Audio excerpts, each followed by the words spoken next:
जगद्गुरु तुकोबारायांचे अभंग आहे. बीज पेरे शेती मग गाडेवरी वाहती, वाया गेले ऐसे दिसे, लाभ त्याच्या अंगी वसे. पाल्याची जतन मग प्रतय येती कण, तुका म्हणे आळा उदक देता लाभे फळा.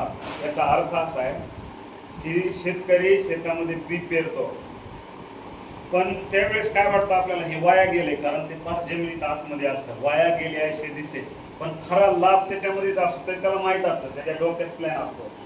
कारण ते गाडी ज्यावेळेस पेरलंय त्यावेळेस इतकंच असतं, पण ज्यावेळेस फळ आहे ना, बीज पेरे शेती मग गाडीवर फळ, त्याचं फळ आलं, धान्य काढलं की गाडी भरू भरू ते घरामध्ये जात असतं. आणि त्याला जर वाढवायचं असेल तर काय करावं लागतं, त्याला म्हणजे पाल्याचं जतन करावं लागतं. पाला त्याला चढू नये, ते चांगलं राहावं, वेळोवेळी पाणी द्यावं लागतं. तुका म्हणे आळा उदक देता, म्हणजे पाणी त्याला घातलं म्हणजे थोडक्यात आपल्याला भविष्यात संस्कार असेल, समाजात चांगल्या गोष्टी पेरायच्या असतील तर हीच बीज पेरणी असते.